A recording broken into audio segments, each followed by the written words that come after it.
আপনারা এই মুহূর্তে রয়েছেন গ্রেজিটেক ইউটিউব চ্যানেলের সাথে, আর আপনাদের সাথে আমি রয়েছি সাদ্দাম। তো বন্ধুরা, আপনারা হয়তো ইতিমধ্যে জেনে গিয়েছেন যে আপনাদের হাতে থাকা পুরনো যে এটিএম কার্ড রয়েছে, সেই এটিএম কার্ড কিন্তু 31শে ডিসেম্বর 2018 থেকে আর কাজ করবে না। এটাই কিন্তু আরবিআই এর রুলস। তো আরবিআই এর এই রুলসের কথা মেনে কিন্তু প্রত্যেকটি ব্যাংক সমস্ত গ্রাহকদের বাই পোস্টে তাদের বাড়ির ঠিকানায় নতুন চিপ লাগানো এটিএম কার্ড পাঠিয়ে দিচ্ছে।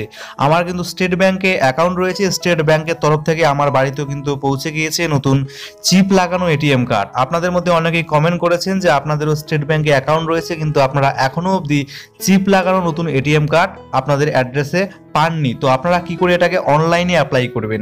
তো বন্ধুরা, হ্যাঁ, আপনারা যদি চান তাহলে কিন্তু অনলাইনে এসবিআই এর চিপ লাগানো এটিএম কার্ড অ্যাপ্লাই করতে পারবেন, সেটাও মাত্র 2 থেকে 3 মিনিটের মধ্যে। কি করে করবেন চলুন দেখে নেওয়া যাক। ভিডিও দেখে উপকৃত হলে লাইক এবং শেয়ার করুন। চ্যানেলে নতুন হলে সাবস্ক্রাইব লেখাটিতে ক্লিক করে সাবস্ক্রাইব করুন এবং বেল আইকনটিতে ক্লিক করে নোটিফিকেশন অন করে দিন লেটেস্ট ভিডিও সবার আগে দেখার জন্য। আপনি যদি মনে করেন আপনার কাছে কম্পিউটার বা ল্যাপটপ নেই, তাহলে কিন্তু আপনি আপনার স্মার্টফোন থেকেও এই কাজটি করতে পারবেন। সেজন্য যে কোনো একটি ব্রাউজার আপনি ওপেন করে নেবেন। আমি এই মুহূর্তে ক্রোম ব্রাউজারটি ওপেন করেছি এবং আমি গুগলের সার্চ বারে গিয়ে আমি টাইপ করেছি www.onlinesbi.com। ওয়েবসাইটের লিঙ্ক ডেসক্রিপশন বক্সে পেয়ে যাবেন। ক্লিক করে সরাসরি আপনারা চলে আসবেন এই ওয়েবসাইটে যখনই আসবেন দুটো অপশন দেখতে পারবেন, একটি হলো পার্সোনাল ব্যাংকিং আর নিচে দেখতে পারবেন কর্পোরেট ব্যাংকিং। তো আমরা কিন্তু পার্সোনাল ব্যাংকিং এর এখানেই আমাদের কাজ করতে হবে। আপনারা উপরে দেখতে পাচ্ছেন বাঁদিকে লেখা রয়েছে লগইন। আপনারা লগইনে একটা ক্লিক করে দেবেন। লগইনে যখনই ক্লিক করবেন নতুন পেজ আসবে আপনাদের সামনে। এখানে কন্টিনিউ টু লগইনে আপনারা একটা ক্লিক করে দেবেন। এখানে কিন্তু আপনাকে ইউজার নেম এবং পাসওয়ার্ড দিয়ে লগইন হতে হবে। তো বন্ধুরা, এর জন্য কিন্তু আপনাকে এসবিআই ইন্টারনেট ব্যাংকিং চালু থাকতে হবে। এটা কিন্তু কোনো একটা কঠিন বিষয় নয়, খুব সহজ একটা কাজ। আমরা অলরেডি আপনাদের জন্য একটা ভিডিও বানিয়ে দিয়েছি, অনেকেই সেই ভিডিও দেখেছেন এবং এসবিআই এর যে ইন্টারনেট ব্যাংকিং সেটা কিন্তু চালু করে নিয়েছেন। আপনারাও চালু করে নিন, তাহলে কিন্তু আপনারা মোটামুটি সমস্ত কাজই আপনাদের মোবাইল থেকে ইন্টারনেট ব্যাংকিং এর মাধ্যমে খুব সহজে করতে পারবেন। তো আমাদের ইন্টারনেট ব্যাংকিং রয়েছে, আমরা এখানে ইন্টারনেট ব্যাংকিং এর ইউজার নেম পাসওয়ার্ড দিয়ে এখন লগইন হয়ে যাচ্ছি। লগইন হওয়ার সাথে সাথে আপনাদের সামনে একটা পপ আপ চলে আসবে। এখানে আমার ব্যাংক অ্যাকাউন্টের সঙ্গে ইমেল আইডি লিংক করাতে তারা বলছে। আমি এখন লিংক করাবো না, তাই আমি রিমাইন্ড মি লেটারে ক্লিক করে দিচ্ছি। পপ আপটিকে এখান থেকে সরিয়ে দিচ্ছি। এরপরে আপনারা উপর দিকে দেখতে পাচ্ছেন একটা অপশন লেখা রয়েছে ই সার্ভিসেস। আপনারা সেখানে একটা ক্লিক করে দেবেন। এরপরে আপনারা একটি অপশন পেয়ে যাবেন এটিএম কার্ড সার্ভিসেস, সেখানে একটা ক্লিক করবেন। কতগুলি অপশন আপনারা দেখতে পারবেন। সবার শেষে দেখুন অপশনটিতে লেখা রয়েছে রিকোয়েস্ট এটিএম অবলিক দিয়ে ডেবিট কার্ড, সেখানে আমরা ক্লিক করে দেব। এরপরে কিন্তু আমার যে ব্যাংকের অ্যাকাউন্ট নাম্বার সেটা কিন্তু এখানে শো হচ্ছে। আপনাদের যদি দুটো বা তিনটে এসবিআই অ্যাকাউন্ট থাকে সেই অ্যাকাউন্ট নাম্বারগুলো এখানে শো করবে। আপনি যেই অ্যাকাউন্টের এটিএম কার্ড চাচ্ছেন সেই অ্যাকাউন্টে এখান থেকে সিলেক্ট করে নেবেন, তাহলে হয়ে যাবে। আমার কিন্তু একটাই অ্যাকাউন্ট, তাই সেটাই কিন্তু অলরেডি সিলেক্ট হয়ে আছে, তাই আমাকে আর সিলেক্ট করতে হবে না। এরপরে আমি নিচের দিকে চলে যাব। এখানে গেলে কিন্তু আপনি দেখতে পারবেন কার্ড ক্যাটাগরি দুটো অপশন রয়েছে, ডেবিট কার্ড এবং মাই কার্ড। আমরা এখানে ডেবিট কার্ডের উপরে একটা ক্লিক করে দিচ্ছি।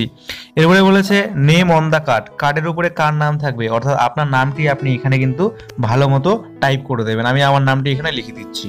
পরের অপশনে বলেছে select type of the card, কোন ধরনের কার্ড আপনি চাচ্ছেন সেটা কিন্তু পাশে আপনি একটা ক্লিক করবেন, তাহলে অনেক ধরনের কার্ডের এখানে অপশন আপনি পেয়ে যাবেন। তার মধ্যে আপনি যেটা চান সেটা কিন্তু সিলেক্ট করবেন। আমি আপনাদের বলবো, আপনাদের যদি বেসিক বা নর্মাল সেভিং অ্যাকাউন্ট থাকে তাহলে কিন্তু আপনি এই অপশনটাকে সিলেক্ট করবেন।